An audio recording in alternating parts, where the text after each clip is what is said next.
Well, hello there, Super Saiyans, androids, all the banditos, and followers of darkness all over the world. Welcome to another, as promised, Dragon Ball discussion part 2. And like always, here I am, your host, Laura Shadows, but this time, yet again, with my co host. Hey, DK here. So let's start it off by Alan, how did you get into Dragon Ball? Well, like I said, that's a very easy question. I mean, very easy answer. I mean, my introduction to Dragon Ball. I think I mentioned that before in the first one. Was basically literally in Dragon Ball Z, and it was in the midst of like the Android saga when basically Dr. Gero and Android 19 first time appeared. They strangled the old man by destroying his car, and then basically he went through with his hand through Yamcha. So that was basically my introduction to Dragon Ball. You know, with like one of the most, I would say, one of the most violent scenes in Dragon Ball in general.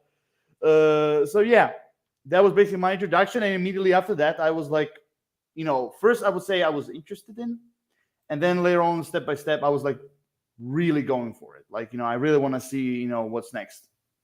So that's basically my introduction, and the one thing that picked my interest, which is basically kind of like the way how I roll, and that's basically the villains. Because when I saw like Dr. Gero, like he was the one actually kind of like kept me going, like with Dragon Ball, because that's the thing. The first thing I notice if it's any good or interesting are the villains. After that, bring on like everything else. So that's my introduction to Dragon Ball in general. For me, my one friend sort of got me into Dragon Ball. I think where I started was the end of the Cell games. Mm. And then I forget if there was a gap or not. I don't think there was a gap. I think it then went into the new episodes, like with the Great Saiyaman. Mm-hmm. That was my first real introduction. But then I don't know how I actually got into then Dragon Ball.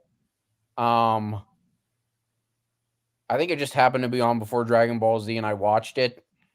I think that was like the extent of how I got into it. Fair Um, enough. I did find watching Dragon Ball Z though. I did find it. I did find that it sort of spoils a little bit the end of Dragon Ball if you start with Dragon Ball Z, because like Piccolo's introduces like this villain, and then you watch Dragon Ball Z, and like you get into like the later seasons, and it's like, oh, wait, he's not a bad guy. Yeah, I mean, like if I remember correctly, one of the villains was King Piccolo, and then basically he spit out an egg basically of the Namekians, and from that egg basically came Piccolo, right? Yep. Yeah. So so there it is. Yeah, I mean, like that's true. I mean, that's the kind of thing. I'm kind of jumping to another franchise, but it's kind of like the same thing.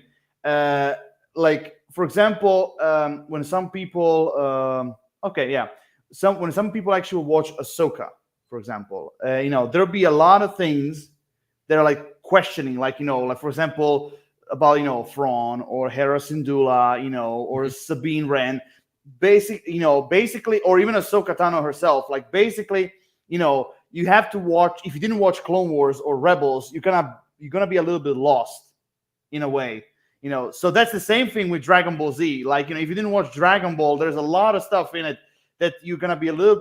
I wouldn't say lost, because you could still keep the story still can keep basically going with the explanations and everything. But I think you would be lost, for example, like with relationship between Goku and Bulma, Yeah. or like the origin of Piccolo, or like the relationship between Goku and Master Roshi.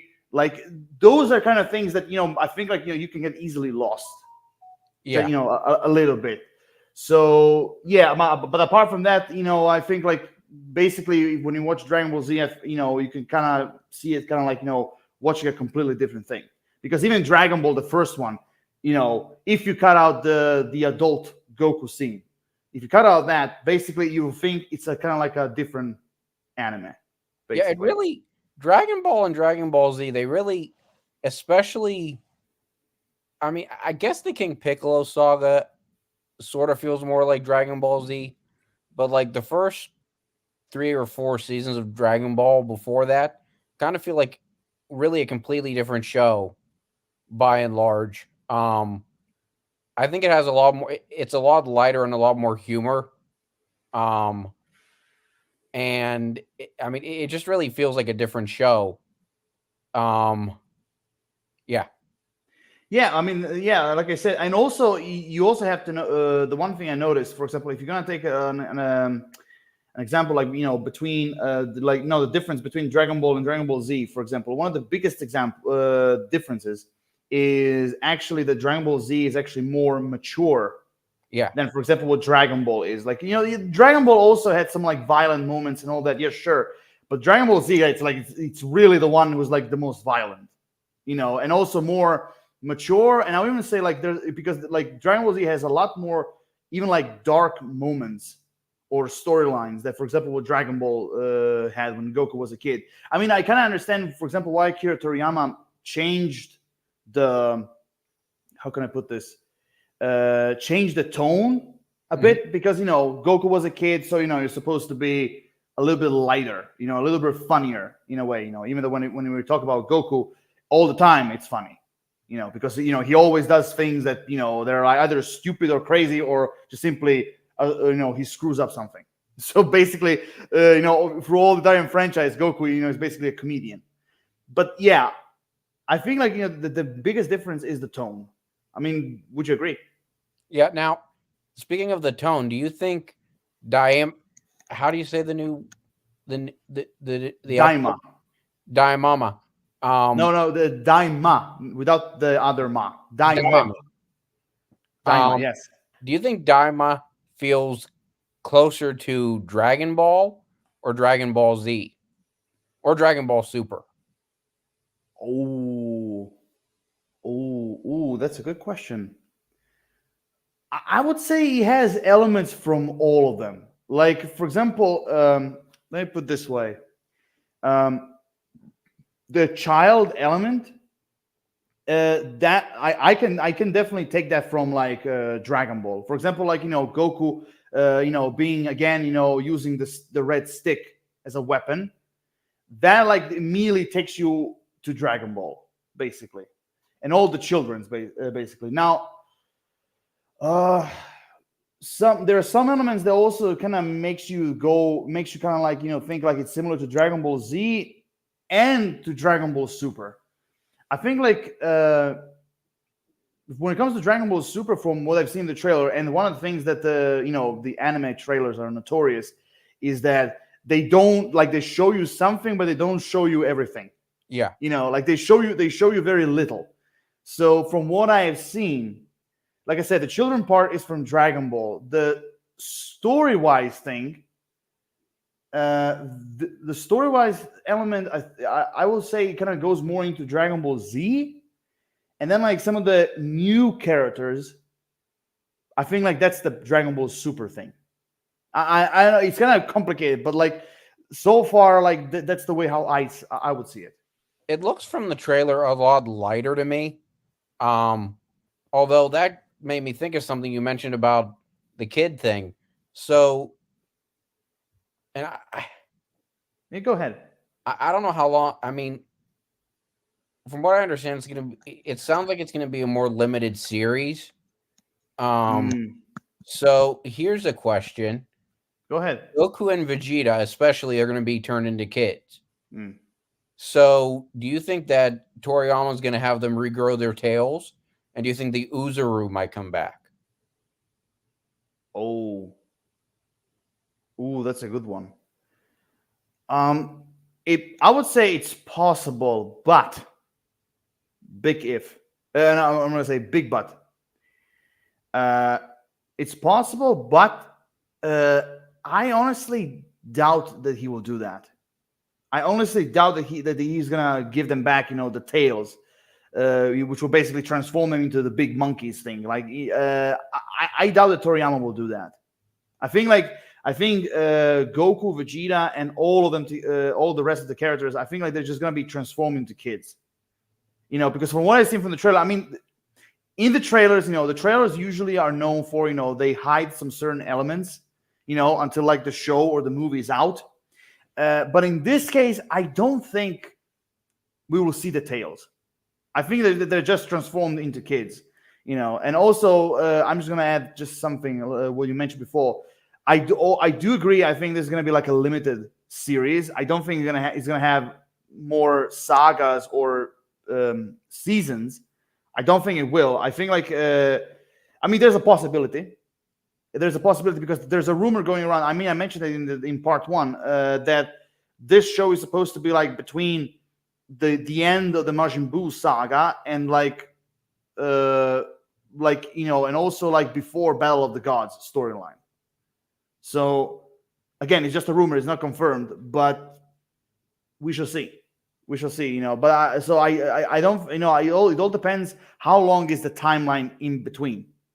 That's the main thing. How long is the timeline between those two events?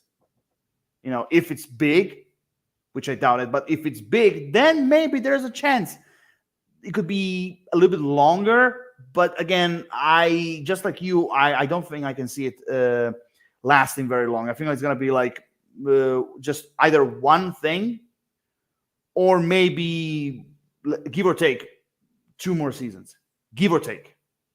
Now, did you notice what character wasn't shown in the previews as a kid? Well, Whis and Beerus definitely weren't shown. But there's somebody else who wasn't shown. Wait a minute. I'm trying to get the image from the trailers. Let's see. Well, Android 18 was there. Goku, Vegeta, Bulma.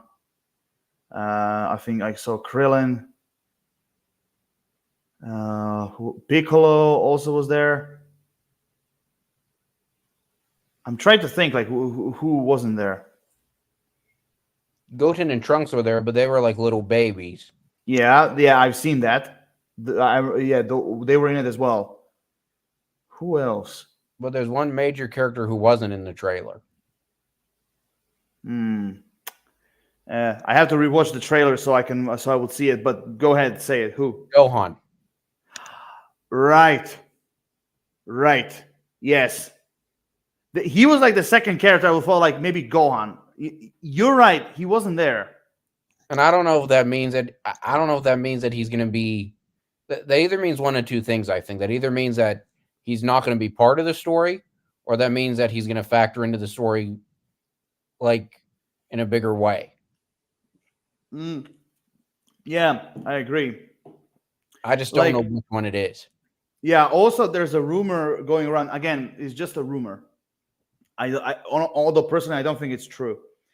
But there's a rumor that the new villains that if we saw them like very briefly in the trailer, like one of them was like a very small one, like demonic looking fellow, and then there was another one. I think I think the other one looks like a Kai, in the uniform and everything. Yeah. I think the other one was like a Kai or something. So there's a rumor going around that. In Daima, we could see Goku and Vegeta like basically facing older villains that that they have defeated. Basically, that these two characters, these new ones, they're kind of like involved in time travel, and that they're gonna basically catch the villains. They're gonna take them from those different timelines and basically throw them into like in front of Goku and Vegeta and the others, to fight them. Now, personally, I think this is bullshit. I don't think that this is gonna happen. Can you imagine? Like, basically, you have these two guys. Like, let's see. They have different timelines. And like, okay, let's take Radish. Let's take Nappa. Let's take I don't know, Doctor. Let's take Cell. Let's take Frieza. Like, what I mean. I mean. Well, you'd only have a handful of villains you could really take that would really be like worthwhile too. Yeah, that's true. I mean this entire I don't know if you're familiar with this project, but this entire rumor basically it reminds me of the Dragon Ball I always thought it was an anime, but no, it actually was a video game that had anime cutscenes. It was kind of like a Dragon Ball Z ghost kind of like storyline where you have this ghost like scientist called Dr. Raichi or something, and basically he took he created ghosts. Basically, they're like of like Lord Slug. One of them I think was Cooler. The other one I think was Radish or I don't know actually who. But there were like a few other characters basically, and he basically made the Goku and the others like fight him in a way. So all that that entire room, I don't know if you're familiar with it. Yes. I remember the title now. Dragon Ball Z planned to eradicate the Saiyans. Yes. That was called. It was called like that. And I think it was some kind of like a game with anime cutscenes. Because you had Dr. Raichi, and you had this other creature that he created. What's his name? He's all like pink and red. Oh my god. Pink and red. Yeah, it's big, and he was kind of like the final boss, the kind of like the Supercell, like he was in Dragon Ball Superhero. Something with age, but I can't remember. I have to check it out. Just a moment.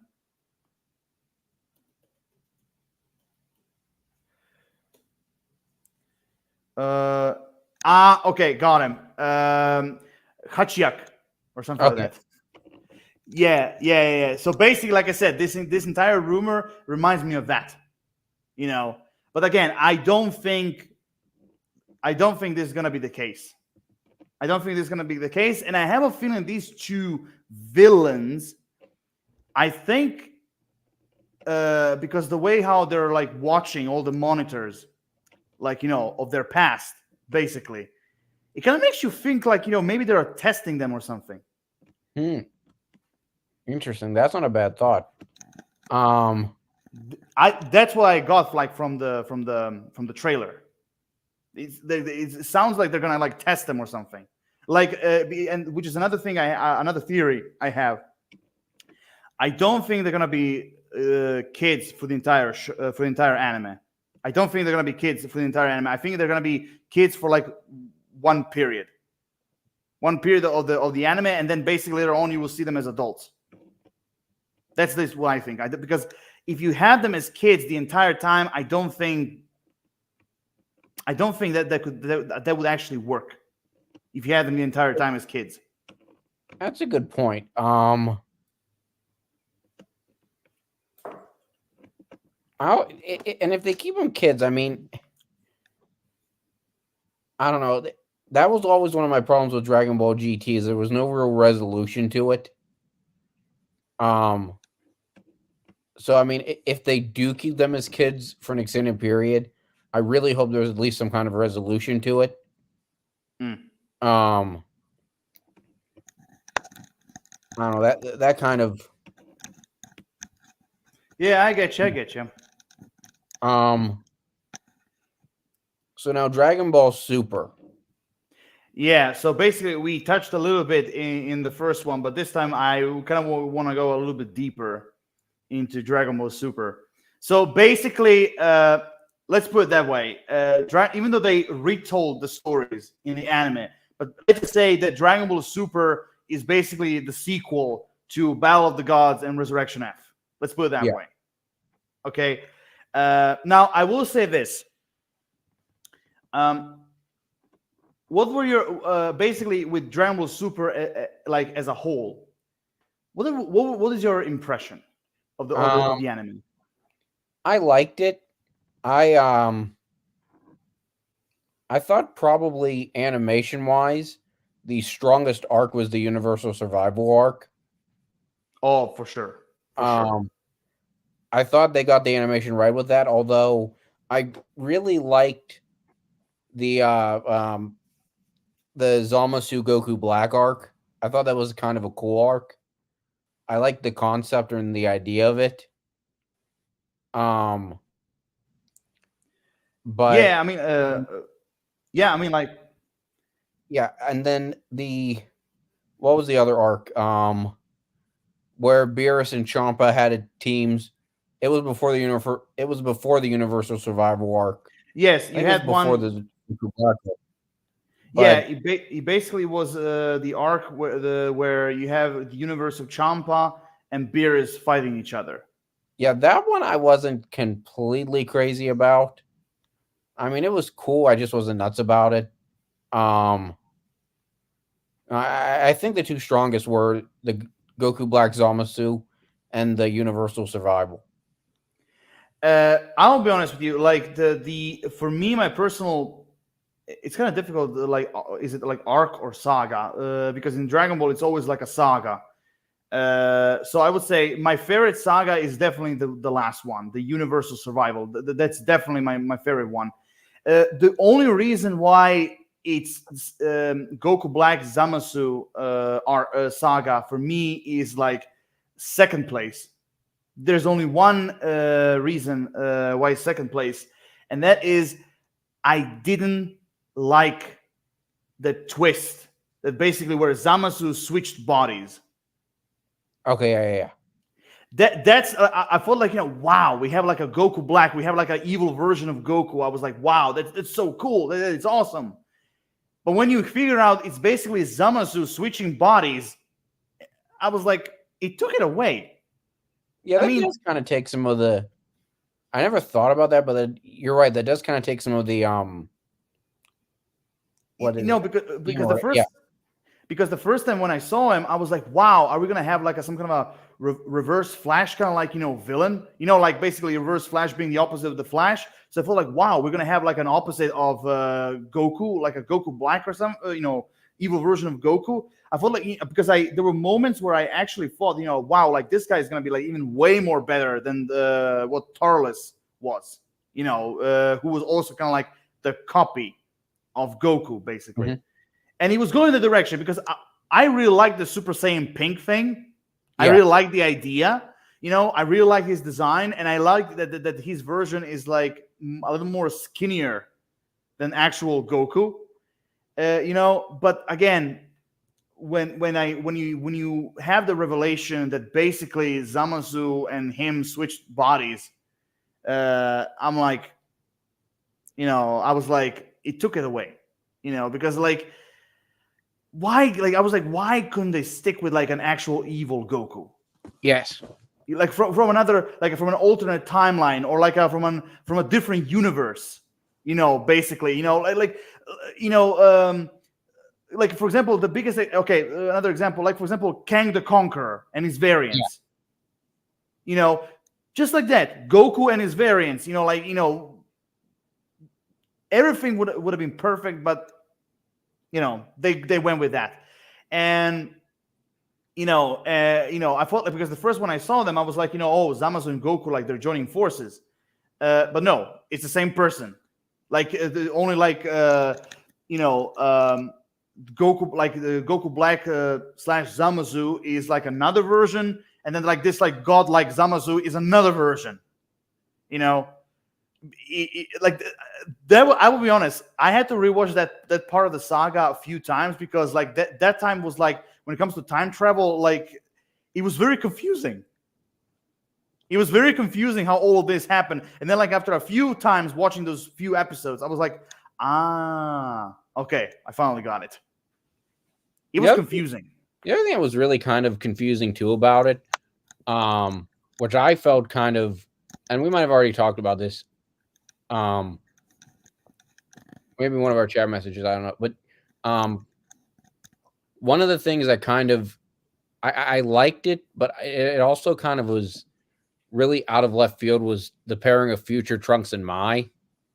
Oh yeah, right. I don't know, that kind of again, yeah, I know it's kind of creepy. I know.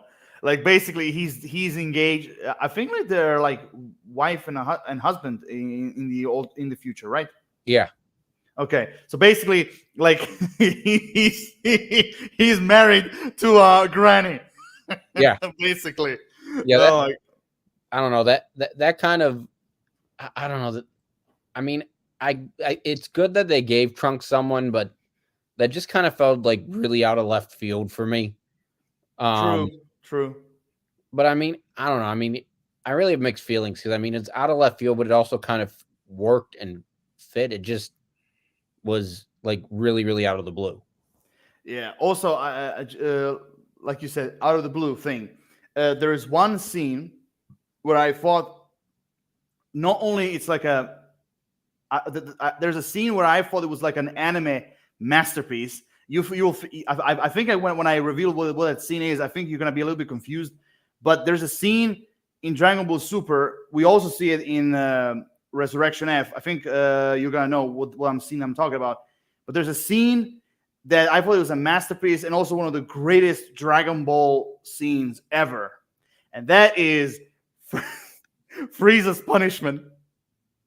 But basically, he's in that cocoon as Mech Frieza, and then you see like fairies, teddy bears going around him. Yes. Oh my god! I was like, that is hilarious, genius, true masterpiece of a scene. I was like, what is the perfect torture for Frieza? What is his perfect punishment? Being surrounded by cuteness, kindness, like love. Pure perfection. I don't know. I mean, like that was not only was my favorite scene in the movie, but also my favorite scene in one of my favorite scenes in Dragon Ball Super, and one of my favorite scenes in Dragon Ball franchise in general. I mean, I don't know what did you follow when you saw that scene? I like that scene. I never really thought about it that way, but that really was a good scene. I mean, really, that was the perfect punishment for Frieza.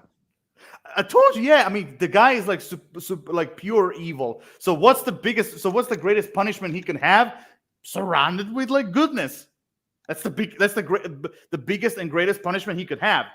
I mean, at first when you have the scene, you have like the tree, and you have like the teddy bears going like trum, trum, trum, like playing. And at first you think like, okay, what the fuck is going on? And then when the cocoon is like turning around, you see, like perfection. I was like, in that moment, I said, Akira Toriyama, like, you are a motherfucking genius. What you did, oh my god, like that was amazing, really amazing.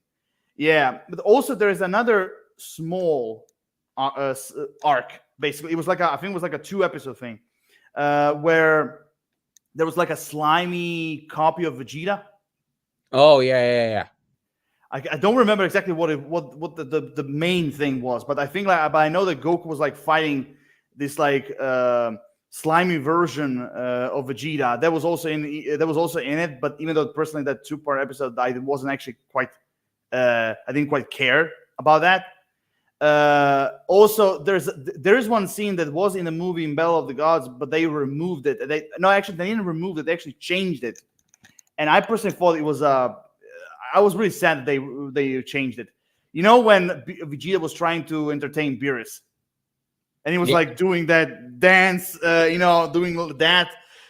In the anime, they actually changed it.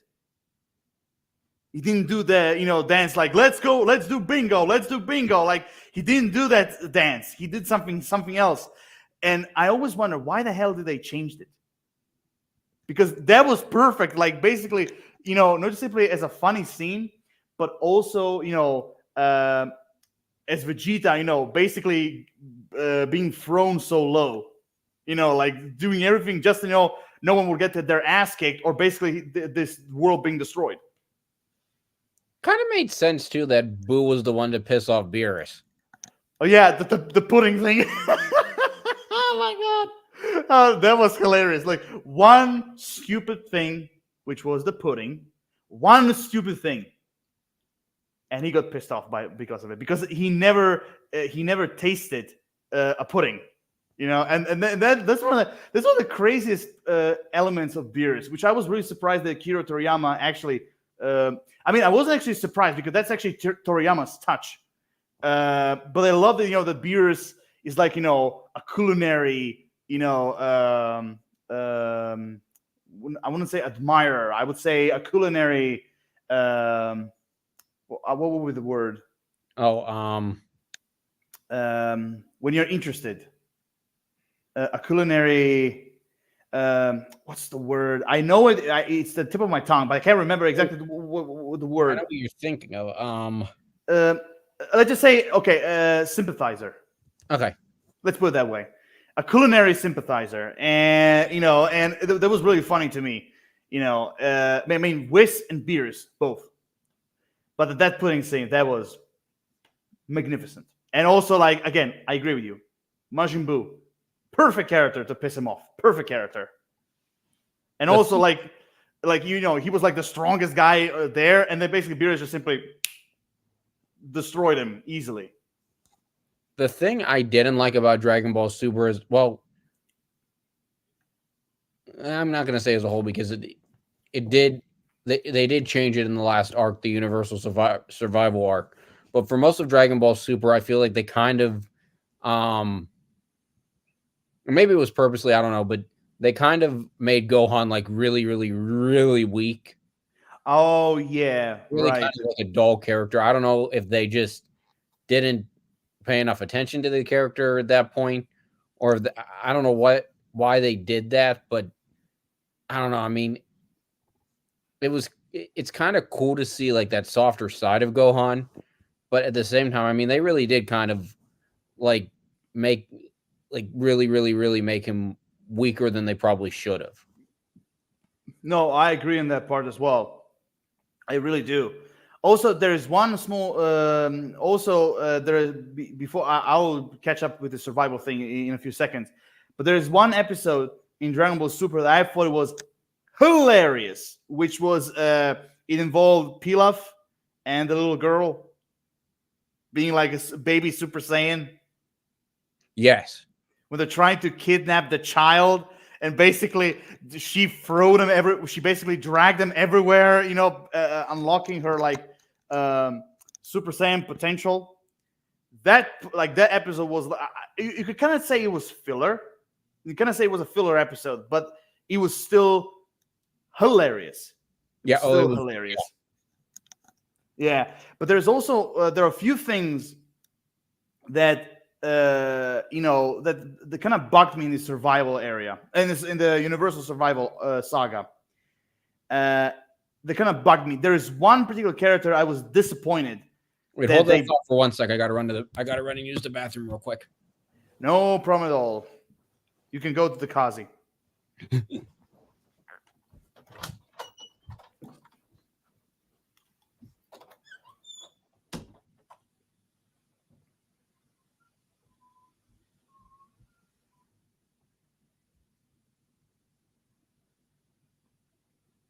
Mm-hmm. Let me see.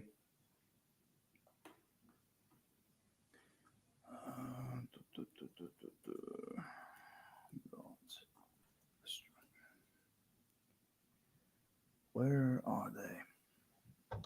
Okay. Ah, here they are. Okie dokie. Okay, so I just want to say this. There's one character I was actually kind of disappointed. I mean, it's a very behind the scenes basically character, but I was really disappointed the way how they treated him because I really thought like he's gonna be kind of like something special. Yeah, I'm doing fine. The FRC is just asking how we're doing. We're doing fine, FRC. We're doing fine. Ah, yes, of course. Yeah. Good old FRC saying hi even to you, TK. Yeah, but there's basically I was saying that there's a character. He's one of the gods of destruction, basically. And I think you're gonna have a guess which one I'm talking about. The clown. Vermouth.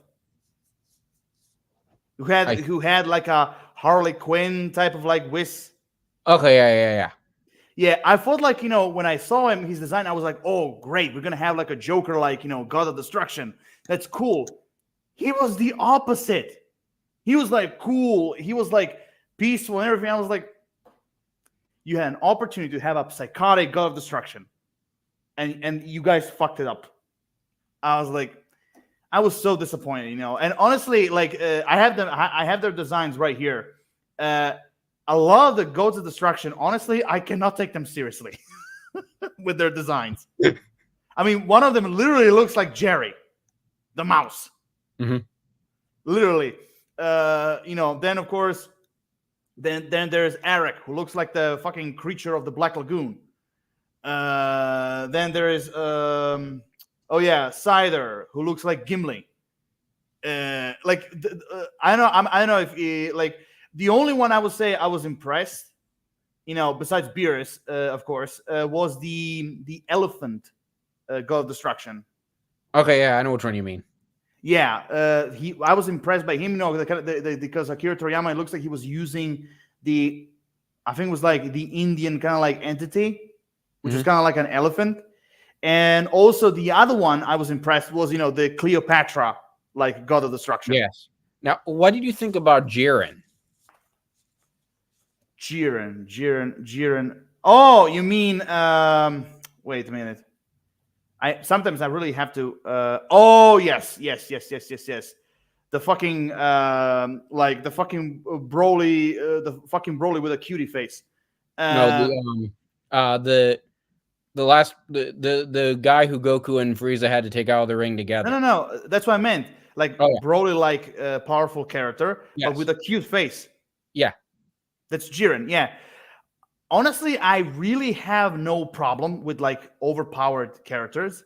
I really have no problem with them. But Jiren, again, I have no problem with his strength or his powers. And of all the characters in Dragon Ball, I felt like his backstory should have been explored a little bit deeper. Yeah, exactly. Because I mean, okay, I get, even though with everything that was shown, I understood where he come from, why he's like that and everything. I get it, but even still, there are some moments I was like, maybe they could have explored a little bit. Maybe they could have extended the exploration of his origin, you know, because like I was really interested in his character, you know, and like, you know, and also the I think like, was he the one who was supposed to be the candidate for God of Destruction, or was the Mustachio one? That's a good question. I feel like it was the one with the mustache. Yeah, I mean, he was also impressive, but yeah, Jiren, I really, you know, he was like the cherry on top, basically when it comes to strength. You know, yeah, I mean, I was surprised, you know, and also, you know, I know that some people actually have a problem with him because, you know, being first and foremost OP, and also, you know, his backstory wasn't that much explored. But honestly, even in the manga, his character wasn't that much explored. Honestly, so it wasn't that big of a difference. I don't have a huge problem. I mean, like you, I think that his backstory needed to be explored like a lot more than it was. I kind of got his motivations, but at the same time, I didn't really like. There was no real connection with him. And he also didn't feel like the greatest like antagonist to me. He was supposed to be like a good antagonist for Goku, I think, but he didn't really feel like the greatest antagonist to me. I don't know. I mean, I think they might have dropped the ball with his character a little bit. I mean, like I said, even in the manga, like his character wasn't that much explored. And yeah, I mean, also there's another problem I had with him, which was like this guy had like zero personality. Yeah, like he was literally like, okay, he was literally Michael Myers on steroids. If you get what I mean. No personality, no emotions. The only emotions that we got was basically that smirk at the end when he saw Goku. That's it. But you know, beside that, like all the time, he was just simply, even when he was not fighting, he was just simply staying like this, or like, you know, ice cold, like, you know, stone, like a very like, you know, stoic like face, no emotions, nothing. And I was like, well, they could have, but well, at least give me something, you know, like a laugh or a smile or try being sarcastic, like anything. You know, I mean, I get it. He was supposed to be like a soldier. I get it, but still, like, you know, at least like, you know, something. Give me something.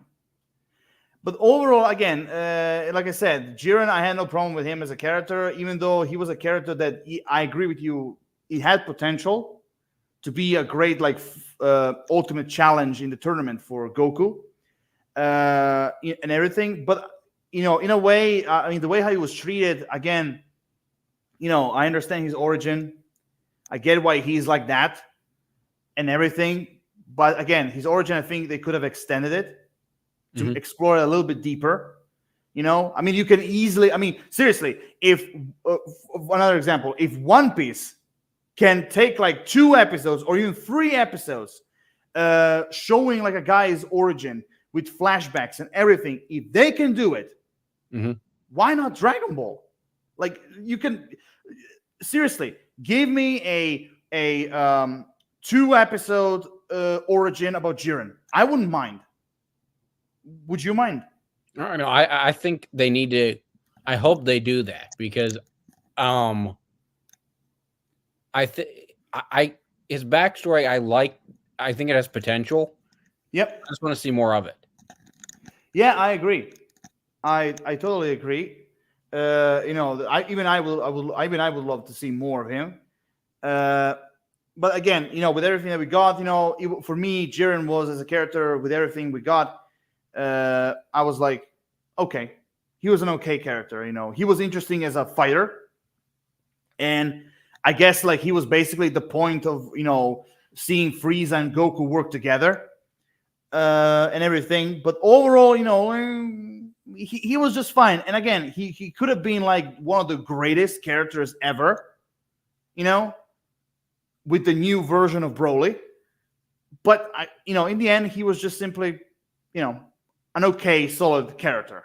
You know, with of course, you know, and of course, you know, I know that people, because here's the thing: when it comes to Dragon Ball, at least for me, I do not judge a character by his powers. I judge him. I judge a character by being an actual character. You know, like his personality, his goal, his origin. You know, motivations, things like that. Like, that's the way how I judge characters, not by because they're powers. If I would judge characters like that through powers, like Jiren would be literally like alongside Broly, like on my like top 2 and 1, second or first place. But that, you know, but I do the opposite. I mean, I don't know how you judge the characters, but that's the way how I do it. I don't do like a lot of Dragon Ball fans do. I do not judge them by powers. I judge them as actual characters. Yeah, I'm kind of the same way, especially because, especially with Super, I feel like the power levels kind of have become like, they've put them so high that they've kind of become almost irrelevant. Like, they're not like, we're not irrelevant, but I mean, they're not like, I don't think they're as well defined as they used to be. So that kind of, I mean, I kind of feel like that makes the character like itself more important, or the character traits more important than the power level. Yeah, I mean, like you know, and again, I'm not trying to bash Toriyama or anything. I'm not, you know, like the guy is literally one of the greatest titans in manga history. But you know, like I said, there is actually, I will say this. I will give you an example. There's a character in One Piece, especially in One Piece Stampede movie, and it's called Douglas Bullet. I don't know how much you're familiar with One Piece, but I'll try to give you an example. This guy is literally like Jiren, literally. Like Douglas Bullet, basically, he was the main villain of One Piece Stampede, and he was literally just like Jiren, overpowered as hell. Like, he could beat anyone, you know, and basically, and the only few things that we know is basically he was a member of the Gold Rogers crew, known as the Demon's Heir, and you know, he basically, after, you know, he was fighting Roger over and over again. and he was trying to. His goal basically was, being the strongest man in the world, which is, if you look at villain goals, it's a very simple goal, being the strongest man in the world. But anyway, I've read the way how I discovered his origin was through novels, through a book. There's like a preview to the movie. They didn't show anything. Douglas Bullett's character's origin, they didn't show anything in the movie. They only show like some brief scenes and other people talking about him. And the reason, and basically Jiren is basically the same thing. Both of these characters, again, Douglas Bullitt is a badass, I will agree, just like Jiren is. But they're both characters that lack development. Both characters lack development. And I mean, Jiren, we've shown a little bit more origin, but still, it was very simple. It was an origin that we saw, that we saw like being explained or described or shown millions of times. When you do an origin like that, you have to be specific. Not specific. You have to show something that is different. You have to show some originality in a way. So yeah, so basically through that's how I basically describe Jiren. Yeah, that's a good comparison. I didn't think, but no, I agree with that. Yeah, I mean, like I said, the everyone, when I talk to other people about Dragon Ball, when it comes to anime in general, like the character I will compare with Jiren, even though I've seen some people actually, going like, how can you compare this character to Jiren? But I always compare him with Douglas Bullitt, because again, both characters very powerful, very OP, but they lack actual character. Their origin was shown very briefly and even with Jiren, his origin was shown a little bit, and most of it was also for other people, like basically talking about him. So and again, Douglas Bullitt in One Piece Stampede, this guy had such a great potential to be a great villain, because he was a member of the Pirate King's crew. He was very powerful, and the origin that he had that was shown in the book, like, oh my god, like, this guy, if you actually developed him, could have been a great villain. Same thing with Jiren, same thing. But so that in the end, instead of like actually exploring him, he was basically nothing more than a solid, okay character / fighter. Yeah. Let me think. Okay. So now, do you want to talk about the movies now? Well, I mean, basically, actually, I just want to add something more to Dragon Ball Super, just in general. Now, there's been stories ever since Dragon Ball Super ended. There was been stories that Dragon Ball Super could return. Now, here's my question to you. If Dragon Ball Super returns, do you think the animation would be like, for example, Dragon Ball Daima is? Or do you think the animation will be, they will basically transfer the animation into like kind of like a 3D thing like Superhero was? Because one thing for certain, we're definitely not going to see that kind of animation like we did before. It's definitely going to be updated. I might tend to think it might. I don't know. I might tend to think it might go more towards the animation that Dragon Ball Daima is going to have. Yeah, I also do agree. And I think from now on, I think we're going to see Shenron being made in 3D. Yeah. I don't think we're going to see him in 2D anymore. I think we're going to see him in 3D from now on. Yeah, I agree. I think that's probably how he's going to... I think that's probably how he's going to look the best. Because they got to do something to set him apart from the other characters. Yeah, that's probably right. Yeah, I mean, because that's at least what I think. How this is gonna go. So yeah, I mean personally, because I've seen some people saying, oh, if Dragon Ball Super returns again, it's a big if. Some people are saying it's gonna be like the same animation like Dragon Ball Superhero was, and honestly, I don't think it's gonna be like that. But one thing for certain, the animation will definitely be updated. That's for sure. And if we're gonna see Dragon Ball Super returning, I think it's going to be like a Daima level. I do like I mentioned before. I think it's gonna be that level. And again, the Super manga has been the Super manga basically went so much further into the future that now I think it's the time to bring back Dragon Ball Super. I mean, you can easily start now with the Moro saga. Easily. I think they have to bring back Dragon Ball Super because they have too many good arcs in the manga now. Yeah. I mean, like I said, the Moro one is literally one of the best.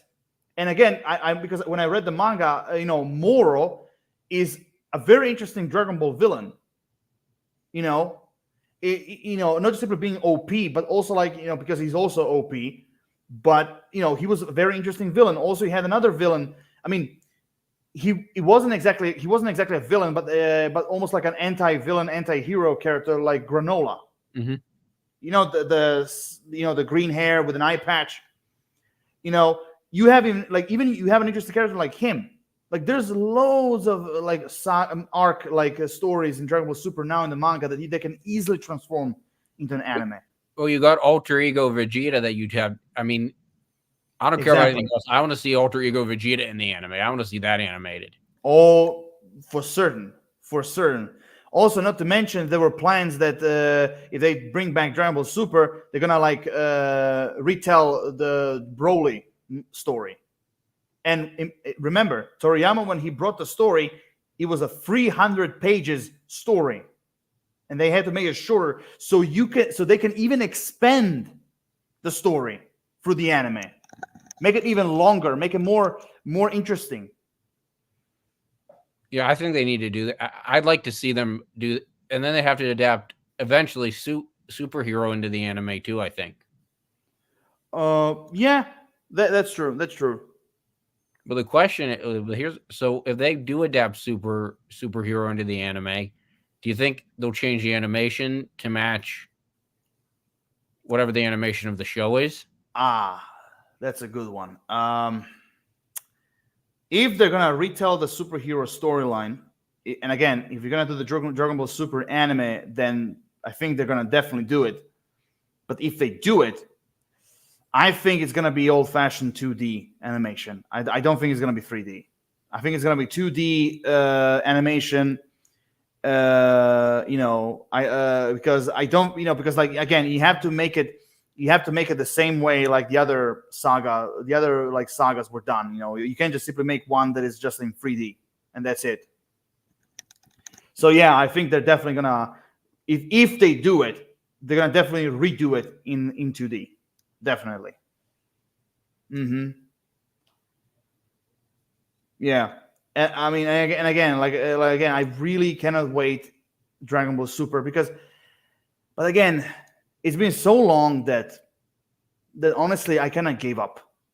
The hope that it's gonna return. I think we're definitely gonna get it. But we're gonna, sorry, go ahead. I think we're definitely gonna get it. I just don't know how soon we're gonna get it. Well, here's the easiest theory I can give you, and that is that we're gonna get Dragon Ball Super after Daima is done. Yeah, that's the easiest theory I can give you. That we will get Dragon Ball Super. For example, we can get the Dragon Ball Super announcement somewhere in 2024, and then they're gonna say it's gonna come out after Daima in 2025, like mid 2025 or something like that. Because again, I have a feeling that they've been working on Dragon Ball Super all this time. I think they've been working in secret. Yeah, I think that. I mean, I just can't imagine with all the good stories they have, all the good transformations they have, all the good characters they have, that they would not continue with the anime of Dragon Ball Super. I mean, maybe they don't, but I can't imagine that. I don't think that would be a smart idea not to continue with that. Yeah, I do agree. Also, I just want to ask, speaking of powers, what did you thought of the Ultra Instinct? I had mixed feelings about that. I thought, at least in the English dub, the voice wasn't anything near what I expected it to be. I don't know. I mean, I had mixed feelings about it. I felt like it was a lot of build up, and it wasn't like, I don't know. It really kind of felt melodramatic a little bit to me. I mean, I liked it, but it also kind of felt a little bit melodramatic. I honestly had no problem with the Ultra Instinct power. I also thought it was kind of like cool, to see Goku with gray hair. Well, gray hair ish. But my only problem was it was rushed. Instead of like giving us teasers and then you transform into Ultra Instinct, it kind of makes you have it kind of gives you a feeling that it was rushed. Yeah. So that was my only problem with that. But overall, when it comes to powers, the hair color and everything, that part I was fine with it. I was fine. Also, I just want to say, Champa's team. I have to mention one thing, and then I go to the team. Honestly, like if you're gonna compare Jiren and Champa for me was more interesting character than Jiren. Yeah. Oh my god. Now I think the best, though, I will say, I have two. So my first thought is one of the best things in Dragon Ball Super was how Android 17 was like wound up being like the big hero at the end of it. Yes. I love how they brought his character like full circle. Well, not full circle, but I mean, I love how they like developed his character from Dragon Ball Z and made him more of like a hero. And like, I thought that was really cool. But then the other thing I thought was really cool, and probably for me, the best scene in Dragon Ball Super was in the final episode whenever Goku and Vegeta are training and like they go into their stances they went into the first time they fought in Dragon Ball Z. I loved that callback. Yeah. That was great. That was actually really great. I will admit that. But for me personally, you know what? Like when I will say this: when the universes were disappearing, I will say this: that the only two universes that I was really kind of sad were like the one with Champa disappearing, because like, but the emotional moment for me, I mean, I wasn't crying or anything, but I felt it. I felt it in my like right here, was when basically Champa like, "Hey, Beerus," and then he disappeared. And then basically the way how Beerus looked at him, like you feel like he cared for him. You really feel like no matter how what kind of fat shithead he is, like he's still my brother. That was like that was a very sad moment. And the other universe was the love universe with Cleopatra. Yeah. The way how this universe disappeared, honestly, with like, and the way how they're saying like hey, love, sharing love, like I was like holy. I mean, some people think like this is stupid, but for me, I was like, holy shit, like this is kind of getting me.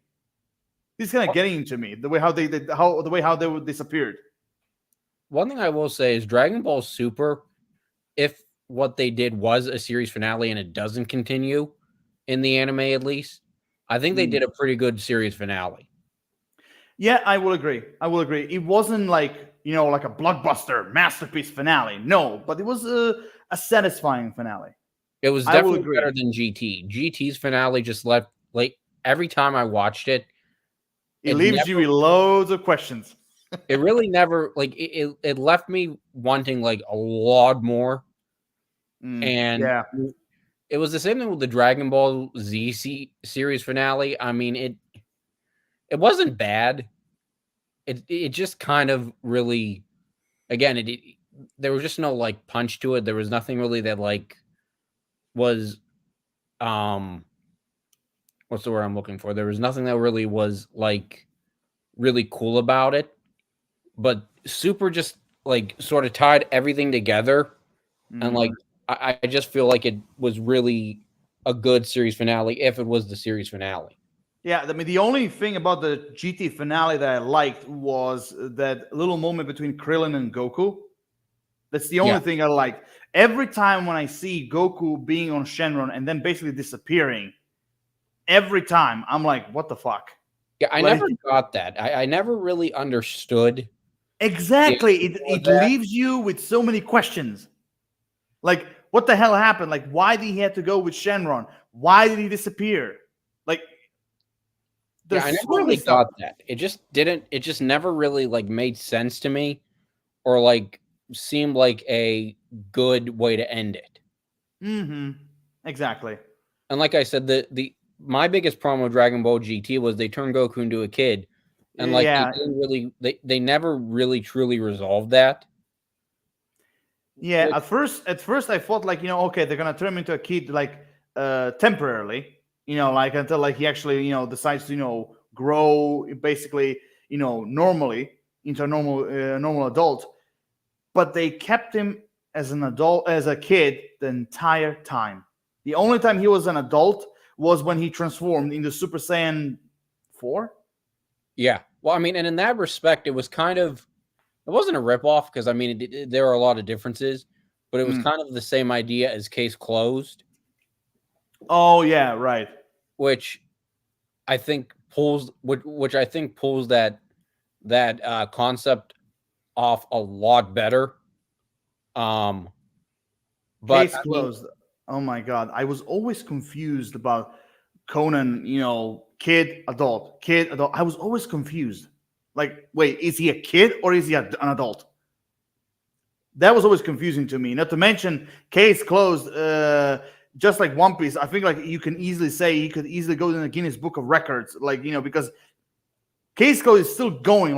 yeah, There's no ending. Like trust me, there's a lot of times when I can tell you, like, okay, this is the spot where you can end it. For example, I'm kind of going off topic here, but like, I just, do you remember that secret organization where there was like a woman and a blonde guy and a guy like with glasses, a little bit fat?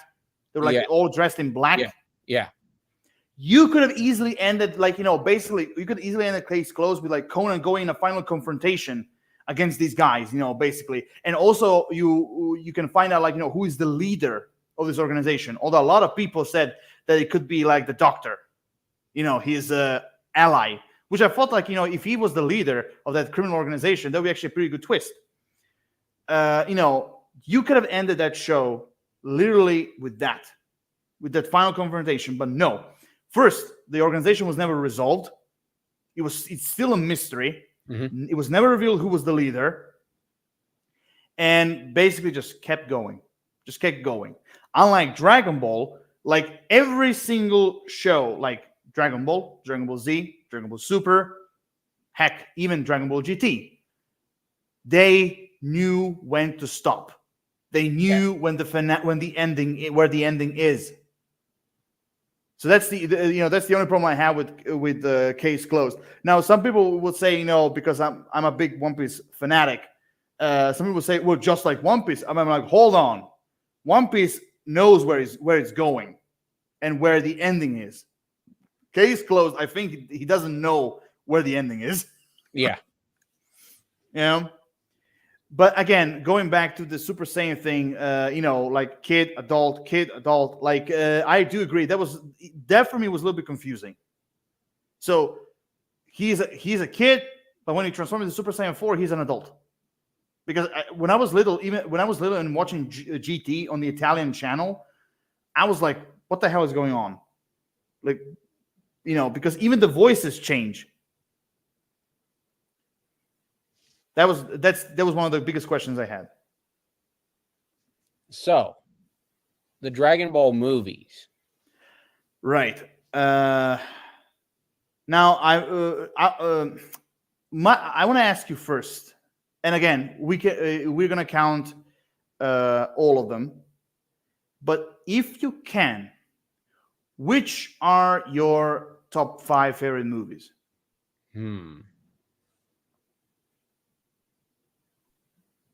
That is a good question. Well, do the super movies count too or no? Yes. Yes. Okay, so superhero, I think that's number one. History of Trunks. The second Cooler movie, Metal Cooler, I think. Or Oh, I mean the Return of Cooler. yeah. That one. I'm trying to think of two more.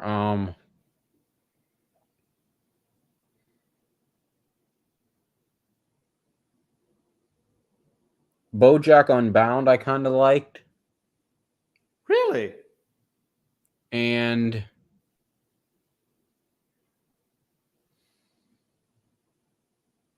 I'm trying to think. I'm blanking on.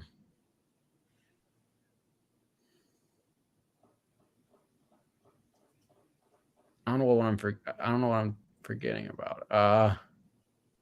Maybe I can help you if you can try to like I construct it. guess I'd say Wrath of the Dragon. Wrath of the Dragon. A lot of people actually don't actually. I never seen a lot of. I didn't see a lot of people actually choosing this one as one of their favorites. I'm surprised. But again, not that much because I still think it's an underrated Dragon Ball movie. I don't think it was that bad. For me personally, my top five, it's a little bit difficult, but I would say, man, and again, it's very difficult for me because I love all of them equally. Well, I love some of them more, some of them less, but I still, like it's difficult to choose. But I will go. Here's the thing. I will go definitely with Dragon Ball Superhero. I'm not going like 5, 4, 3, 2, 1. I'm just telling them in no definitive order. So Dragon Ball Superhero. It really surprised me. Dragon Ball Super Broly, definitely. Like it was way more better than Legendary Super Saiyan. Way better. Even though Broly's design, I prefer them more in the Legendary Super Saiyan. I prefer his design way more there. So Superhero, Broly. There is another Dragon Ball Z movie that a lot of people thought it was bad, but I really liked it, and I think the bad guys in them are very, very underrated. Dragon Ball Z Android 13th. It's a very simple story, but I still liked it for what it was. Android 13th. Then I'll go with, let me see. There's a lot. So let me wait. Dragon Ball Superhero, Broly, Android 13th. Then I'll choose. You know what? I'm also going with BoJack Unbound. I'm also going with that because the reason why. Number one, I thought BoJack was an interesting villain. And by the way, he's a fucking demon pirate. That's a big A+ for me. So the villain, and also because it was centered around Gohan, and that's what I love. Gohan was the main character. That's what I like most about BoJack Unbound. And then 5, I'll go with. I'm kind of in a conflict between Battle of the Gods and there's another one I really liked. What was it? No, not the cooler one. Not Tarles. Episode of Bardock. Okay, yeah. I'm in the conflict between Battle of the Gods and Episode of Bardock. You know what? Battle of the Gods. So that's my top 5. Superhero, Broly, Android 13th, BoJack Unbound, and Battle of the Gods. It's a good thing we're not making it only canon movies because we'd only have like, I think 3. We'd only have 5 to choose from if we only did canon. Yeah, that's true. But again, as I said, we are counting like all of them, even the ones that are not canon. Actually, when I'm going to switch my Wrath of the Dragon, I'm going to switch that out for Fusion Reborn. That was better. Okay, fair enough. Fair enough. Now, here's my question to you. Now, for this, you only have to name one. Which is your least favorite?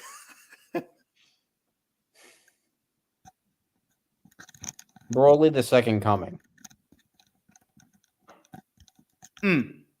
Okay, not bad. Not a bad choice. Even that for me was awful. Oddly, I liked Bio Broly more than I liked The Second Coming. Honestly, I don't like neither of them. I just didn't like the way how they brought him back. I didn't like that at all. Basically, in the end, looking like a fucking gigantic version of Clayface. I never liked both of them. For me, so you're going with Bio Broly. No, I'm going with Broly: The Second Coming. Oh, okay. So Broly: The Second Coming.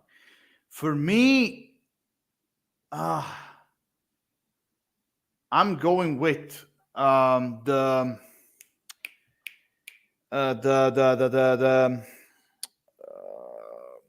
one with the Dragon Ball with Goku's descendant.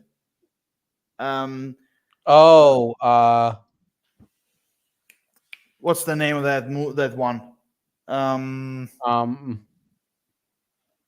A Hero's Legacy. Yes. That's my least favorite one. The only thing about that movie that I liked was that scene between him and Goku. That's the only thing I liked. As a movie overall, not really.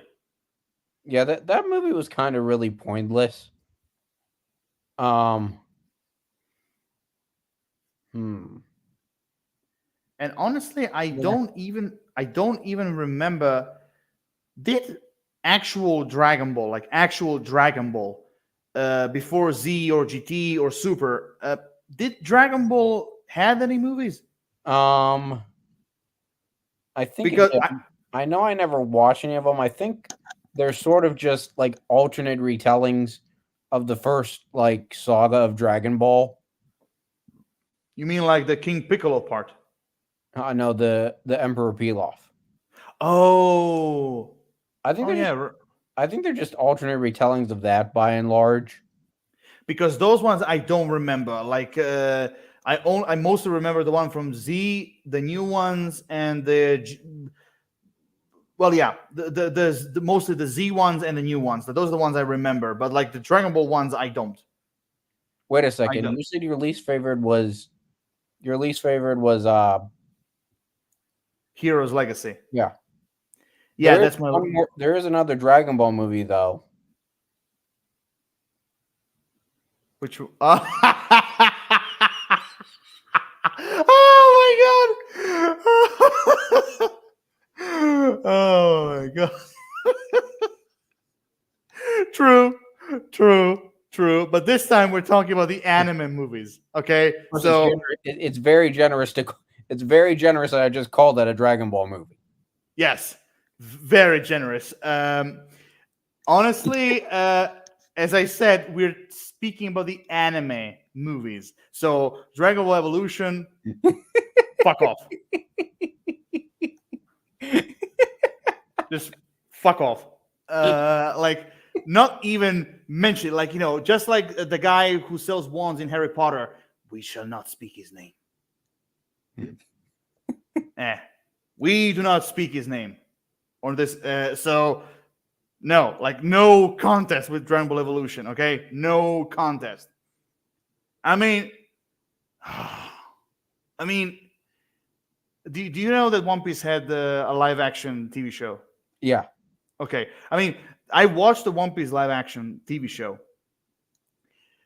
I was like, man, that show got everything right that Dragon Ball Evolution didn't.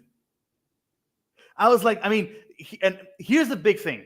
Like, I just try to brief you a little bit. When they did the Netflix live action version, Eiichiro Oda, the creator of One Piece, like he was in that project the whole time. He was like involved in the costumes, in the casting, the story. He was involved in everything. Like there was no fucking move they could have done without him. Mm-hmm. You know, like even with Toei Animation, like they're like they couldn't have done nothing without his approval. Like for example, when they did One Piece Stampede, which is basically that movie is kind of like a love letter to One Piece fans, basically. But if he said if this movie didn't symbolize the anniversary of One Piece anime, he would never like allow it to be released. Never. So I was like, okay. So Ichiro, and also with Ichiro Oda, I will never forget this. He said that he would have never let One Piece, like the live action TV show, he would never allow it to be released until it's perfect. You know, and it's crazy. Like if One Piece got it right, then why the fuck can Dragon Ball? Well, you know, what I wonder is One Piece got it right, and like the new Avatar, I mean, they're different studios and different projects, but yeah, the new Avatar coming out next year on Netflix too. Like if these two shows work, I wonder if we could possibly see a live action Dragon Ball on Netflix somewhere down the line. yeah, but here's the thing, like if and again it's a big if, because I can even see Akira Toriyama being afraid of doing it again. But if they do another Dragon Ball tryout when it comes to like live action, if they try one more time, I hope that Akira Toriyama like will be heavily involved. Or at Like- the very least, they actually listen to him. That's what I mean. Because the thing is, when they did the fucking like One Piece live action version, the producers, Netflix, everyone else, they listened to Ichiro Oda. They listened everything what he said. And he even mentioned one time that, that, for example, because like, I think like some of the people on the One Piece project, they were like, talking about like changing some of the like characters, like backstories. Ichiro just simply came there and said, no, you're not going to change them. Like, you can do anything you want story-wise, but do not change the characters' origins. Keep them the way they are. And they kept them. They made everything exactly like it was in the manga and anime. So again, I'm saying, what the fuck is wrong with Dragon Ball? Why they cannot make it right? Well, I think their biggest problem, and I think we talked about this last time, was that I didn't even realize it till I read it, but I think the biggest problem was they didn't actually listen to a thing Toriyama had to say. Yes, and so that's why I'm hoping if they try to do Dragon Ball again, I'm really hoping this time they will. If it goes to Netflix again, if Netflix chooses it, then I'm hoping that they will listen to Akira Toriyama. Although there is one thing I think would change: the haircuts. Yeah. I don't. The hair. They're gonna have to, if they do live action Dragon Ball, they're gonna have to sort of be more realistic with the hair. Yeah, because there's a difference showing a hairstyle in anime than live action. Like it's a big difference, and just in animation in general, big difference. So I mean, you can pay maybe homages to the hairstyle, but you're gonna have to like make it more realistic. Yeah. I mean, you can try to make it like, when they're Super Saiyans, you can try to make it like they're going like, all up. But again, it has to be realistic. So if they're gonna do like, again, a live action Dragon Ball, we're definitely not gonna see. I'm not gonna say for everyone, but most of the characters, I don't think we're gonna see the same haircuts. I think the only one of actually the two. There are only two characters really that could probably stick with the same hair. And that would be Teen Gohan, because all he has really is spiked hair. Yeah, true. And also Trunks too, because Trunks has like that flat hair. Hmm. I mean, you could sort of do Trunks live action pretty easily. Yep. You could almost do Vegeta live. The one that you're really gonna have to change is Goku. Yeah. Because Vegeta, you just sort of, you could even just do like spiky hair for Vegeta. Because I mean, his hair. I True. mean, but the thing is that like, I don't care if they change that kind of stuff, just as long as like they don't change like the characters or like the backstories. If they listen to Akira Toriyama, I don't think they will. Well, and if they listened to Akira Toriyama with Evolution, I think Evolution would have been a lot better movie. Yeah, and I think like here's the thing, because here's the thing. Another example: when they did One Piece live action TV show, Eiichiro Oda, like I said, he knew that that there's going to be some changes. He knew that the live action TV show will not go exactly the way how the manga or anime did. What? That made me think of something. Oh, okay. So basically, he knew that when he did the One Piece live action version, he knew there's going to be some changes, to the story, and that's the same thing with Dragon Ball. Like, it doesn't have to be as long, as usually Dragon Ball is. You can basically in like let's just say 8 to 10 episodes, you can basically if the episodes are like an hour long, you can basically mix up something together. And make it like a first season story. I mean, what are you searching for? So I want to make sure I get this right before I say it, because this was another thought I had about Dragon Ball Evolution. Mm-hmm. So I think, I might be wrong, I think I read somewhere that at least for the English, that for Shenron, at least for like his sound effects, they had Chris Sabat like do the sound effects. And the thing that's another thing that I never understood is they have like a veteran voice actor from the series in the movie doing the voice of the dragon, but they don't have any dialogue for the dragon. They just have like grunting and stuff. And yeah, I don't understand that. Like if you have a veteran voice actor from that alone would have been such a cool tie-in to the animated and such a cool tie-in to the whole universe if you'd had him talk and like you heard that voice. I mean, that would have been such a cool time, but like they didn't even use that. Exactly. I mean, I totally agree. Also, there is one thing I want to ask you, because if they do live action like Dragon Ball, Shenron, like they have to make him speak. Yeah. Because Shenron does talk. I mean, okay, in the anime, he just simply moves the mouth like this. Usually, he doesn't have any expressions. Yeah. But you can easily add, like making him some expression. But the point is that he needs to talk. You can just simply make him like, rah, rah, rah, grunt. You can't, because Shenron is basically like a genie. Like you put all the Dragon Balls together, he comes up, he tries to grant you the wish that you wanted. Basically, like hello, like I'm Shenron. What is your wish? I'm just kind of like paraphrasing here. You say the wish, okay, wish granted, and then he disappears, and the Dragon Ball is with him. You can't just simply tell a wish and he's just simply going rah rah rah rah. You can't. Yeah. You have to make him talk. Well, also, here's a question I have for you.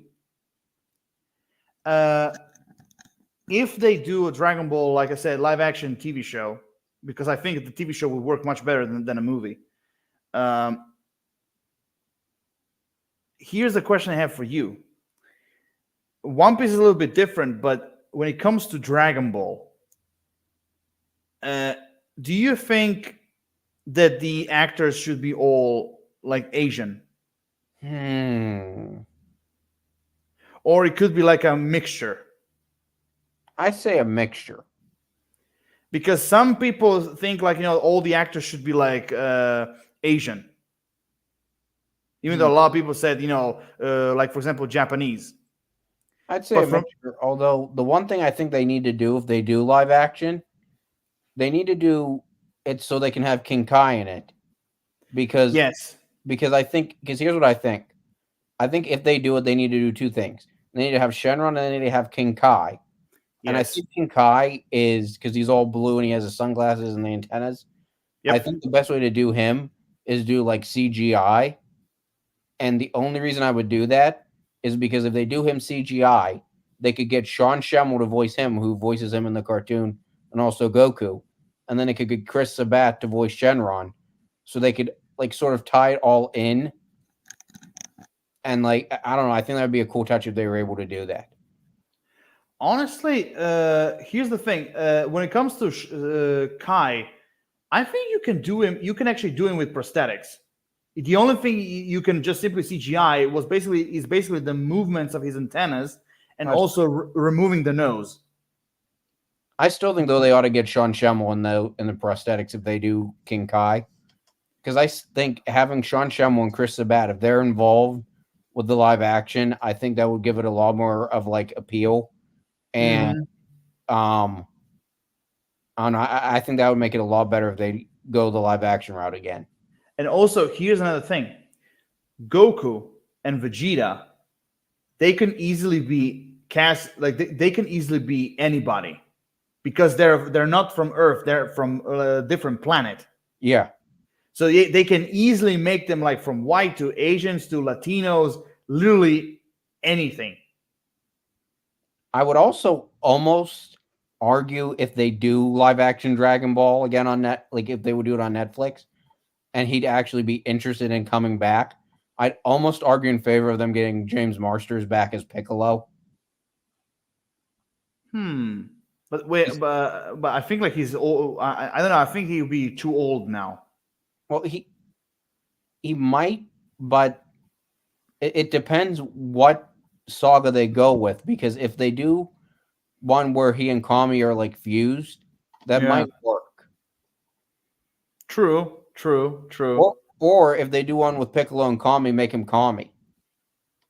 That's not bad. Now, here's the question I have for you. Now, Dragon Ball, there's gonna be lots of characters that they should like. They will definitely be CGI. Yeah. Even though there's a lot that you can do with prosthetics and animatronic. But here's the question I have for you. Now, for example, BBD and Babidi. Yes. How would you do them? Probably, I might CGI them. I think you can do them with prosthetics. I mean, and again, hear me out. I think you can cast like actual like dwarf actors playing them. I mean, think about it. The only thing they need to do is basically put makeup on them. That's a good point. Because I mean, I think like like even like for example, you have someone like Dobra. Like you don't have to CGI his face. Like you can just simply put makeup on him. The same with BBD and Babidi. Like you can cast dwarf actors and and basically just simply they put like clothes and makeup on them, and that's it. Yeah, easy. That. I mean, it's the easiest solution. Trust me, it's the easiest solution. I don't think they don't need to be necessarily like CGI. I'd be curious if the other thing I would hope if they do it is that they don't omit any characters. What do you mean?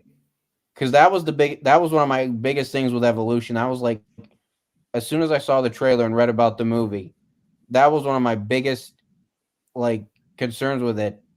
You mean if they remove some of the characters? Yeah, like how they completely removed Krillin. Okay. Hear me out.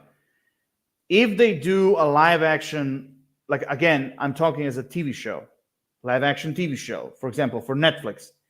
If they do this, you're gonna have to be prepared that some of the characters won't appear. Some of the characters will be scrapped. Now, however, characters like Krillin, definitely not. Like they will keep him. They will keep him. Characters like Krillin or Bulma or Pan or Android 18 or Roshi, or or even Oscar the pig. Mhm. I think those kind of characters, they will keep them. But for example, okay, another example, the turtle with Roshi. That's a character, for example, I can see them removing them. I think they definitely, if they do it, they definitely need Mr. Satan. Here's the thing: Mr. Satan or Mr. Hercule. I don't know how. I mean, there's so many different pronunciations. I'm used to with like Mr. Satan, but basically, he needs to be played by a comedian. Yes. He needs to be played by a comedian that has muscles, but also in the same time, he can play tough, but also he can be a fucking pussy. He needs to be played by a comedian for sure. At first I didn't like his character like at all. Oh my god. His character really, it grew on me as it went through the Boo saga. He kind of oddly grew on me. When the first time Mr. Satan grew on me was basically when he started the relationship between him and Boo. Yeah, that's the time when he grew on me, because at this moment, like there was something about him that I was like, okay, I'm starting to like him. Like like for example, when you have the two people, like when they shot the dog. Yeah. When he basically when he was Mr. Satan kicked the guy, I was like, okay, like like there is more to this character. Like he wasn't just simply there as a comic relief. Like there is some there's some depth in his character. And also, the guy can actually fight. Yeah, he can fight, but when you're dealing with Super Saiyans, androids, and all that, like you're out of your league. Yeah, his character, and I wonder whenever they first introduced him in the Cell games, if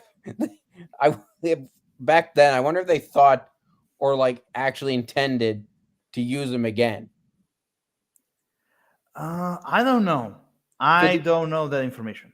Because he almost felt like a throwaway character back then. But then, like, he comes back in and he's Vidal's father, and Gohan and Vidal are, like, sneaking around, and it just... I mean, it was kind of silly, but it was also kind of funny. Yeah, I get it. Oh my god, that would be so funny. Also, I would say this: if they do a live action, do you think? I always forgot. What's the name of the big old Namekian, who was kind of like their god? The Grand Elder. Yes. So, if, like I said, I think there will be some characters that will remove or not use. Do you think that part, with Frieza and his crew and everything, and the Namekian, do you think could work without him? Do you think they can do a story without using this character?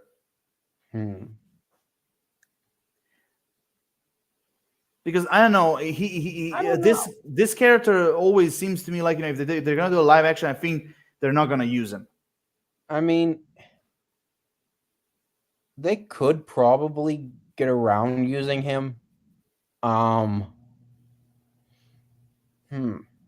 they probably could get around it. It would just be... There'd be ways they could get around using him. Okay, fair enough. I need to think about that a little more, because I think there are ways they could. I think...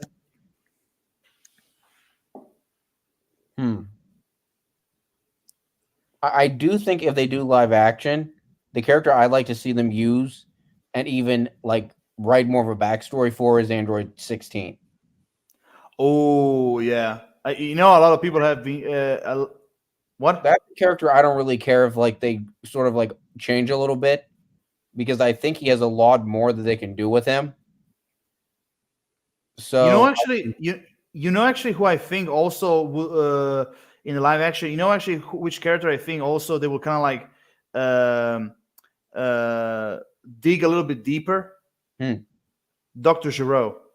See, what I like, if they do live action with that, what I'd love for them to do is, instead of making Android 16 like a full-on Android, I wouldn't have a problem if they changed it and actually made him Jiro's dead son, that Jiro like was able to like turn into an android.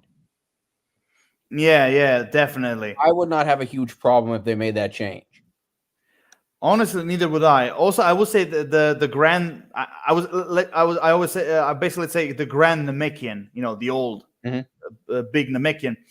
Some people I've heard a lot of some of the fans joking, like, you know, if the guy was still fat, that he would have been perfect for this role, which is John Goodman. Ooh, I could. That's funny. I can see that. If he was still fat, like some other people have said, he'll be excellent as this in this role. You know who should play Boo? Who? What's his name? Comedian Iglesias. Gabriel Iglesias. Yes. Oh my God. I could actually see him as Boo. Oh I think my he has like God. a very light, like kind of voice and a light personality. I think he would be hilarious. Yeah, and also, I mean, they both love to eat. So Oh, yeah. I could. The other person, oh, no, I couldn't see him as Boo. But no, Iglesias, I could see as Boo. Oddly, if they'd made it a couple years ago, he'd be too old now. But a couple years ago, I almost would have cast Justin Chadwin as Teen Gohan. Oh, that would not be bad. I thought he was terrible as Teen Goku, but I think that the personality he had in that movie, if that movie had been like Gohan and Videl, that's the other thing, is like the dynamic between Goku and Chi-Chi in that movie felt more like Gohan and Videl, and I don't know, that I think those two roles were really miscast. I think the actors might have fit in the Dragon Ball universe. I just think they had the completely wrong characters.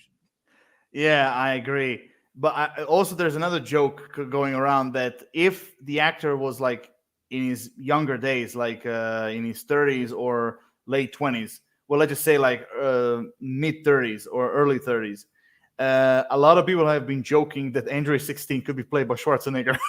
No, that would be. I mean, he's not that far from the Terminator personality. Now, here's the question with Frieza. So, if they do Frieza and they do all his transformations, do they have one actor playing all the transformations, or do they do separate actors? And then the second question is, regardless of who they get, do they go with a man and make him really, really creepy, or do they go with a woman? Oh, so we're going in that direction, huh? That's a good one. Honestly, can I be honest? Yeah. Frieza, I wouldn't mind if they, banned they gender swapped him. I wouldn't mind, honestly, if they gender swapped him, because he can go because he can be either way. He could be a man or a woman, honestly. Seriously, with a voice like that, it could be anybody. Yeah, I don't think there would be a right or wrong way to do Frieza. Trust me, you will find a group of people who will bash, the gender swap thing. Believe me. I don't know. I don't feel. I mean, I don't know. But I feel like you might have to do. I mean, it would depend, because if you do separate actors for Frieza's transformations, that would get, I think, a little more costly. Yeah, yeah, seriously, because okay, because in this case, you're gonna have to get like 3 actors, basically. One, to play, because you have that other like dinosaur version, like that version could easily be played by the same actor. Yeah, either. For example, let me put it this way: like, you need 3 actors. One who's gonna play the original smaller version, Then you need the other actor who can play the muscle version, but also the same actor could play the dinosaur version. You can use the same actor for that because there's no difference. And you need the third one to play, the well-known version of Frieza. Yeah. But here's the question also. Here's the question. Do you use an adult or a teenager? Because Frieza, is, even though with the voice and everything, you kind of think like, he's old. But when it comes to his age, he's kind of like a kid. That's a good point. So I'm not saying that you should use like a 17, 18-year-old actor. No, I'm not saying that. But like, at least in early 20s or like mid 20s. That's a good point. What about Cell? You'd have to do the same thing. I mean, of course, Cell's you'd only really need 2 actors for Cell. You need like a really, really, really scrawny one. Can I say one thing? I say one thing? I mean, okay, maybe he's too old. But I mean, he kind of buffed up a little bit. Well, not too much, but like a little bit. Actually, who I can see as Frieza, strangely, but who? Cameron Monaghan. I could see that. I remembered his portrayal of Jerome and Jeremiah, and I'm like, I think he can pull it off. You need somebody who could start kind of like really calm and then like go like really unhinged. Because when he's like the ultimate version, he is the unhinged then. So I'm just saying. And also, here's the thing: the white version, you can easily make an adult playing that version, and then basically through effects, you can just simply make him smaller. Yeah. So, what about Cell? Ooh. I mean, you'd really only need 2 actors because Perfect Cell and Imperfect Cell, the second transformation, are really, really, really, really close. Actually, who I can see play the first version of Cell. I don't know if you're familiar with this actor, but he has a very skinny shape. He played the Crooked Man in The Conjuring. He played in Pan's Labyrinth the demon with like the eyes in his hands. I forgot his name, but he usually does play those kind of like very skinny characters, and I think like this guy can pull it off. I don't know if you know which actor I'm talking about. I'm trying to picture it because I sort of have a picture of it, but okay, the demon with the eyes in his palm in Pan's Labyrinth. Yeah. Okay, so that guy, also played. So the guy who played that character also played the Crooked Man in The Conjuring 2, and he has a very skinny, very like odd-looking shape, basically when it comes to his body. And I think like this guy can pull it off as like the first version of Cell, because the first version of Cell is very skinny. The only thing you need to CGI basically is the mouth. Yeah. I'm trying to think who I could see as. Oh. Oof. Cell is very difficult. I don't know. One of my friends also was joking around, like he would love to see like John Hamm as Cell. Honestly, I'm like 50-50 with him. I don't know. I think John Hamm's too funny to play Cell. Yeah, like you need somebody funny, but you also need somebody like, I don't know.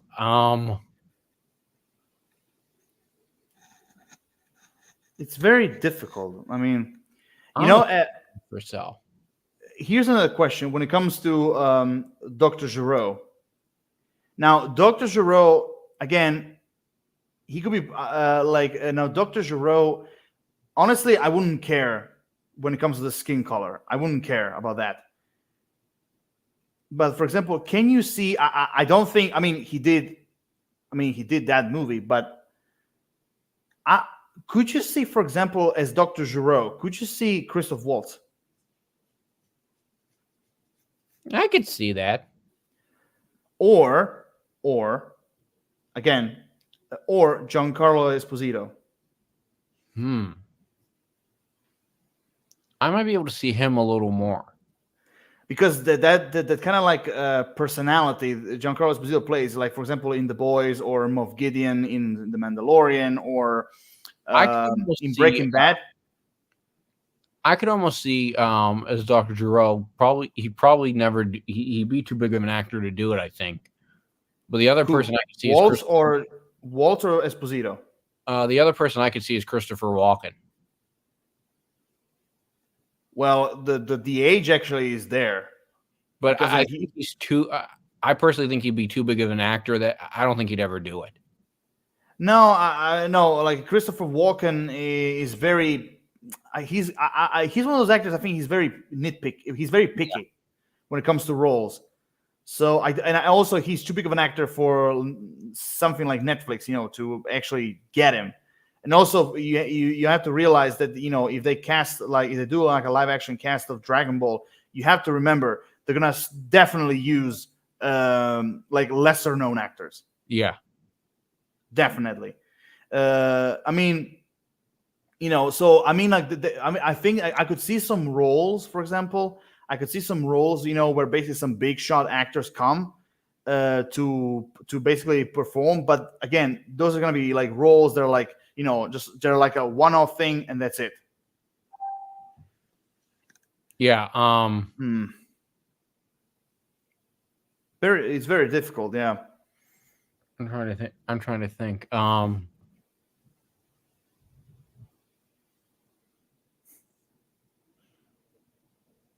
Because I mean, there's a lot of. It's very difficult because again, we can fan cast all we want, but the reality is they're gonna definitely use actors that are like lesser known. Definitely, because I think especially for Goku, and depending on where they start Dragon, where they would start it. Oh yeah, right. That's true. Lesser known wouldn't be a bad idea. Yeah. Also, you have to remember they're gonna have to put them in shape. Yeah. Yeah. I don't think they're gonna be like really buffed up like the in anime are. I think it's gonna be more realistic, but they're gonna definitely basically pull up some weight, yes. to gain that shape. I'm gonna look up this actor real quick. He might. Yeah. Okay, I could see. What about Ron Howard as Dr. Giroux? Ron Howard. Wait, just a moment. No, I can't. I mean, the age is there, but I cannot see him because he's too much. He's too much of a comedian. Okay, yeah, that's true. Yeah, I cannot see him in that role, and I don't think he will actually be interested in a role like that. What about this guy would just be a real wild card. What about Kurtwood Smith?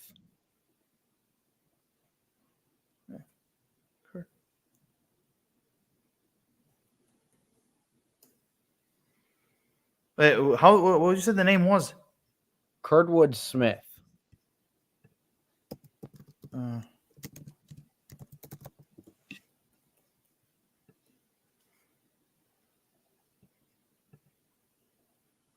Let me see. Oh, him. Oh my God, yeah, like from RoboCop, and also that the 70s and 90s show. Yeah. Well, he's 80. Yeah, I mean, he's in that age. I mean, he did play comical parts, but he also did play bad guys. And he can actually do. I could definitely see him also do that mad scientist, like behavior. I mean, I could see him. I could see him in that role. And I think he would be like one of those actors that I think he would be interested to do. Yes. Yeah, I don't think he's like I mean he's not unknown, but I mean he's I don't feel like he's as big I'm trying to think. I'm still trying to think about who would be good for Perfect Cell. Actually, who also I would choose as the Grand Supreme Namekian. I always forget the guy's name. I mean, okay, even as a voice would work. For example, if they make the character like animatronic and a little bit like CGI, Nick Nolte.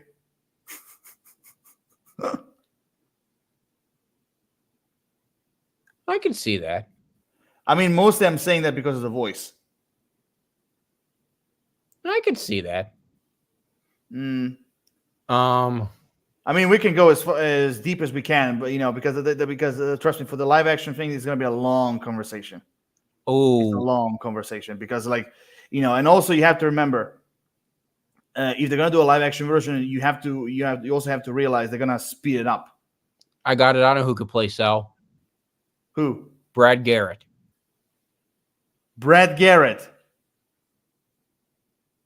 Well. I think he has the right voice. Brad Garrett, I mean, he's too old to play him. But also, and yes, he does have a deep voice, but also it's a voice that doesn't fit Cell. It doesn't fit. Like, he needs to be, like, it doesn't need to. Here's the way how I would describe Cell. It needs to be a voice that is, like, charming, at the same time, like, menacing, diabolical, and at the same time also calm. Because that's basically what kind of voice Cell does possess. And I think Brad Garrett's voice is a little bit too deep. I'm trying to think. I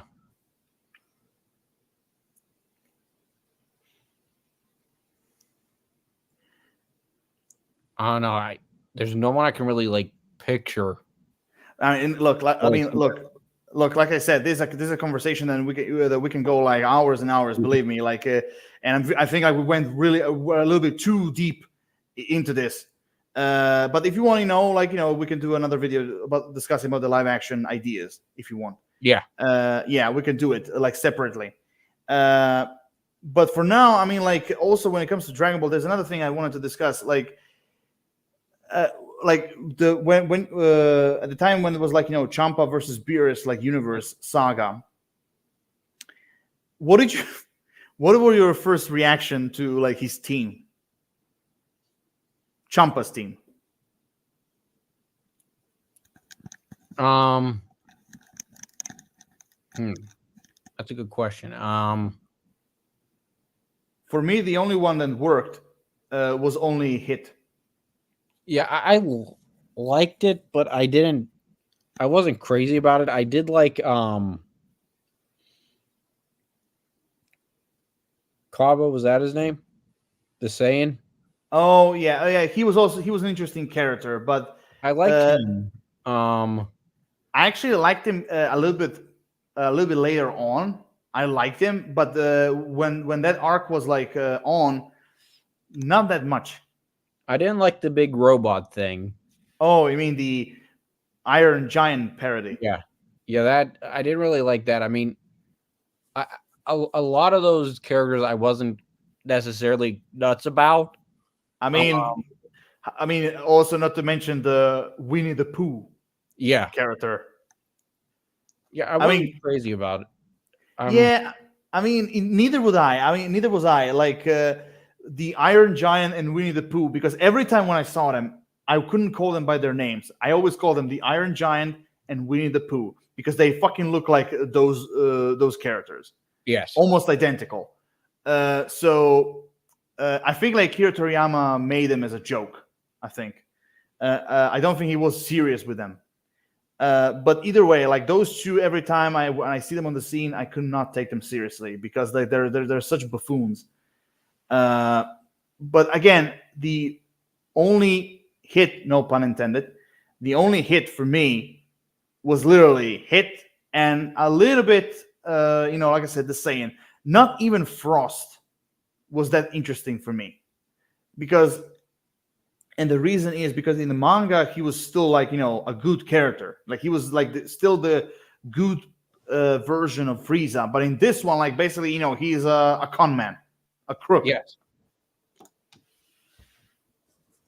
So yeah, Hit for me was the only one, and of course the Saiyan. I mean later on, but for now, Hit was the only one that I was interested in. Yeah, I think I agree with that. I mean, the Saiyan, what, like I said, that I really was interested in him. And Hit, I think Hit was really a good character too. I liked the time skip. I didn't really get it, but I liked it. But other than that, I mean, that just for me was not a very, very strong arc at all. No, I agree. It wasn't. Also, one more thing. Sorry. That king that looked like a fucking jellyfish. He was like, why they even introduced him? Like, like that character was completely unnecessary. Like, okay, the small guy that Beerus basically said, like, he's like the strongest fighter in the universe. I always forget his name. Monaka?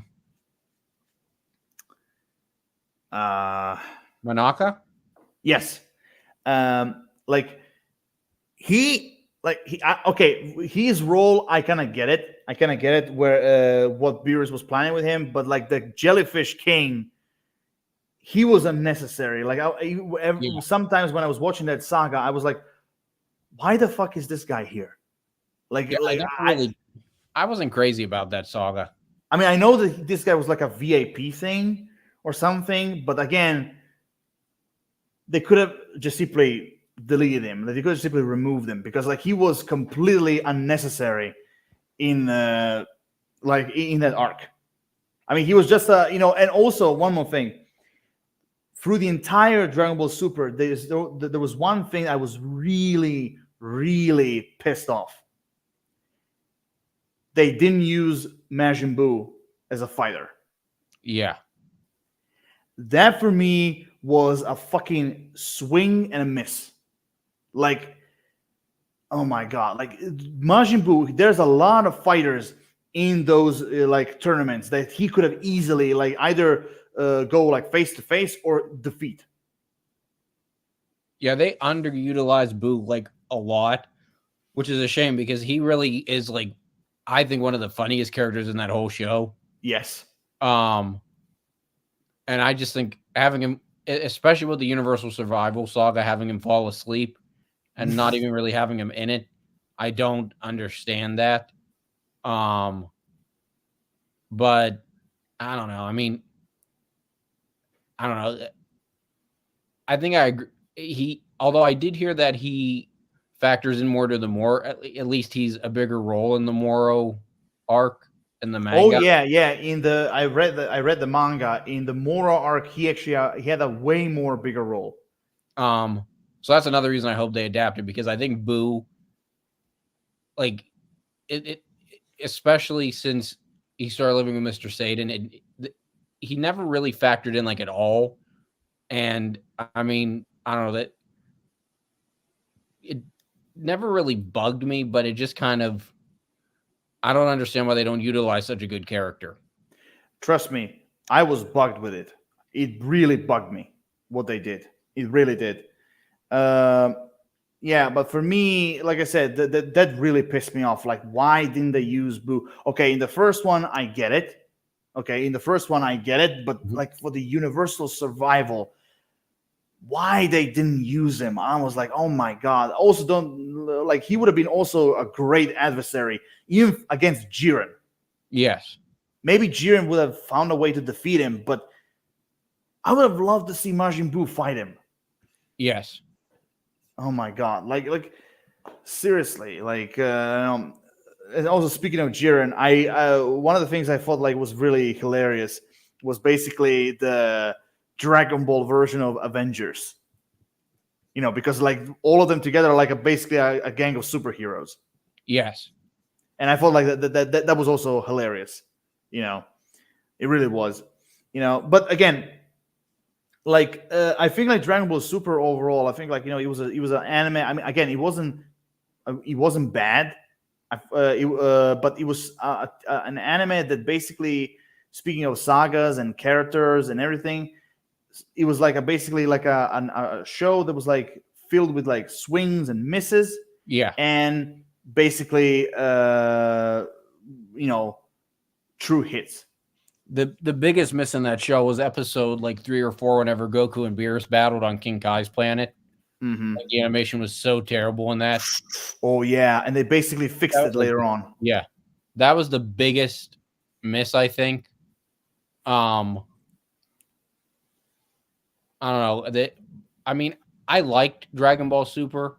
I agree with you. I think it did have a lot of swings and a lot of misses. And I think, I mean, like we said earlier, I think that if they're smart, they'll adapt what's in the manga now into the anime. Because I just feel like they have such good stuff, such good content. And I think it would look so good in animation. But not only that, it also like future arcs, future sagas. They even like the I always forgot the name. What is it called? That Universal Police that guy was part of Galactic Patrol, I think. Yes. Even in the other future arcs, sagas, the Galactic Patrol also gets heavily involved and explored. And because in the Dragon Ball Super, it wasn't that much explored. Yeah. I mean, if like like even in the Super Broly movie, even in that movie wasn't that much involved. But in the actual future sagas, it was actually more explored, and we actually find out more about the Galactic Patrol. Yeah. And so I really hope that Dragon Ball Super continues, because there's so much in it that they can do. Oh, easily. It has to. I mean, Toriyama, like I said the last time, if he doesn't continue it, he really is an idiot not to continue it. I mean, with all the respect to Akira Toriyama, but again, if he doesn't, that's a very foolish move. It is a foolish move. It's incredibly foolish. Yeah, and, a foolish move. I mean, because and even with the new, I don't know if the new manga's come out with Goten and Trunks where they're in high school, but even like going into that, which I guess is like it's said after Superhero. I mean, they just have a lot of stuff, and I think and also too, I forget if it's the Moro in the manga or it's the Gas, where it shows Vegeta defending the Namekians on planet Namek. Oh no! I think that was in the Moro. See, that also needs to be in the anime, because I feel like that would be such a full circle moment for Vegeta. Yeah, and also that needs to be in the anime. Yeah, and again, also I repeat, I did say it a couple of times. Moro is a really great villain, and I think like people who didn't read the manga, if they see him on anime, I'm telling you, people would love him, because he's a great, not simply a formidable fighter, but also a formidable character. Is he the one though that if they put it in anime, it's going to piss a lot of fans off? Is he the one that at the end of the arc before Goku beat him, Goku decided to give him a sensu bean? Yep. That's the one. He's done that with almost every villain. He gave Frieza his energy. He gave Cell a sensu bean before he fought Gohan. And he gave Moro, and basically when he gave him, he basically transformed into a different form. Yeah, because before that he was basically like a villain with like a human body and a goat-like head.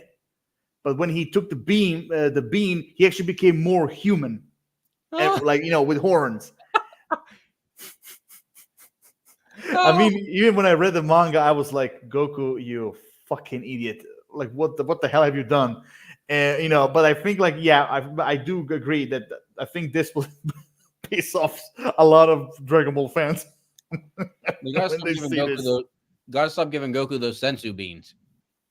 Mm, Give him to Vegeta. Let him hand them out. yeah, I agree. Oh my god. Oh my god! Like there's so much they can explore. Also, I want to ask you: did you ever watch? We never mentioned this, but I actually give it a shot. And even though they're very very short, I still enjoy them for what they were. Super Dragon Ball Heroes. No, I need to watch those. Again, they're very short, like from like 4 to 8 minutes long. It makes you feel like you're kind of watching cutscenes from a video game. But the thing is, even though some of the shorts are like 4 to 8 minutes long, you definitely have a feeling when you watch them they're like longer. You feel like it's like a 20 minutes episode, But basically, Super Dragon Ball Heroes, if I remember correctly, it was supposed to be like a version of the Xenoverse, like storyline, basically, because it was basically mostly involved with demons. I don't know if you remember. Are you familiar with the demon Fu? Yes. Okay, so basically, he's the main villain at the very beginning. And then later on, because there are like all sorts of characters that were like in the Xenoverse video game. That, by the way, when it first appeared, you had to play it. It was only playable in Japan because you basically had to collect cards and you had to play them on this big fucking machines that look like from the arcade. Like I think like now you can play them a little more easily, but back then. The only way to play them is basically if you take that arcade box to your home and basically play them. That's the only way you could have played them. But anyway, like, also, that's also one question I want to ask you. That I know how much you're familiar with it, but like the Xenoverse, how much you're familiar with it? Not overly. Because trust me, there's a lot of crazy shit in there. A lot of crazy shit. Like it goes from like time travel to multiverse. So much stuff is going on in it. Not to mention like how many new characters you have in there. Oh my god. But basically, some of the characters that were part of that game appear in Super Dragon Ball Heroes. And for what it was, honestly, I enjoyed Super Dragon Ball Heroes. Again, they're very short, but they're a lot of fun. And also, it was really great to see, like, Goku talking to the Super Saiyan 4 version of Goku. Like, that was actually pretty cool seeing them fight together. Also, like, Cooler was also involved in a little bit in that. I don't know if I should tell you one small detail about Cooler because it's a kind of a spoiler thing, but I don't know if you're familiar with that. How are you with spoilers? Oh, I'm good. Okay, because okay. So, but again, what I'm about to say, brace yourself. There's part of the mini episode. There's a part where Cooler transforms into Golden Cooler. Oh, that would be cool. Yeah, and basically, it's the second form. It's the second form with the horns and everything, but gold. And honestly, I was like, man, I wish I've seen that in canon. Oh my god. Oh, that would be cool. Did you ever heard of a villain Mechikabura?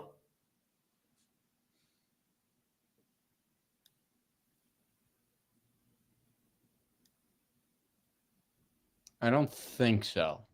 Oof.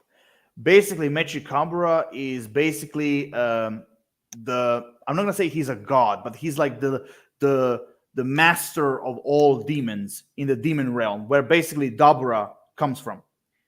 And Mechikabura as a villain, he's basically like he's kind of like he's sort of like a Darth Sidious type of villain, Palpatine type of villain, and oh my god, like I've seen it like some of the cutscenes, and I've seen him like in the video games. Oh my god, like this guy. I've always thought that Cumber looked pretty cool. I mean, I know he's a Super Saiyan 3, but I mean, I've always thought he kind of. Oh, the one with the mask. Yeah. Yeah. Oh my, that's another villain I would have really loved to see, in an actual anime. Isn't the concept of those masks that some of those characters have on? They're like they have like the same kind of magic that Bobbity had. But those masks, I forgot a lot of things. I forgot a lot of the information, but basically those masks are created by those demons, and it's something had to do to kind of like what's the word, to kind of like restrain them. It's kind of like to try to have them under their control and to kind of like restrain them. Okay. To kind of like not going full berserk or things like that. It was something to do with that. But anyway, Mechikabura, oh my god, like this character. Like first you see him as an old demon, like I said, like a very Palpatine Emperor Darth Sidious type villain. But then later on, he turns, back into a younger self. Dude, if they brought him into canon, and if they explore the demon realm, trust me, that part of the Xenoverse storyline, it would be worth it to see it in anime. Trust me. And if he was the villain, oh my god, you thought Moro was something. Trust me. Mr. Bean will basically, as Mr. Bean would say, brace yourself. Seriously, like when it comes to Mechikabura, because I've seen him in action and what he can do, like you thought Moro was something. Well, if they brought him into canon, Mechikabura, brace yourself. Like this guy, oh my god. Trust me, you will not only need to have Vegeta and Goku together, you will need Vegeta, Goku, Trunks, Frieza, like basically an entire team going up against him. Oof. He's kind of like a Thanos type of threat. Ooh, that would be cool. Hey, we're gonna have to wrap it up. I have to run and do something. Oh yeah, no problem. I just want to say there's another villain. Well, he's a demon and mostly involved with time, but there's another villain that I really love to see in canon, which is Demigra. I don't know if you ever saw him. He has like red hair that kind of looks like a flame, dressed in blue, and he has Yeah, so that's another villain that also is one of my favorite Dragon Ball villains. I would really love to see back to canon because the way how they used him in Xenoverse, like he would have been a very interesting character to bring him into canon. Yeah, I mean, again, we can go on and on with Dragon Ball, like like we can go for hours, but unfortunately, even this like part 2 has to come to an end, and yeah, I think like we talked a lot for now. I think we did. I mean, we took us a lot of time. It took a lot of time that we took was basically with Dragon Ball live action casting. That's the longest part. But overall, yeah, we're done with this chat basically with Dragon Ball, filled with debates and theories, discussions, and everything. So another Shadow Council episode kept coming to an end. So all of you guys, you know the drill. The comment, like, subscribe, all this bullshit. You will find the links in the comment section down below. Overall, like always, Lord of Shadows signing off. Take it easy. Yep. See you guys next time until another Shadow Council episode comes out. Maybe part 3. Who knows? We shall wait and see. But for now, so long. That's all, folks.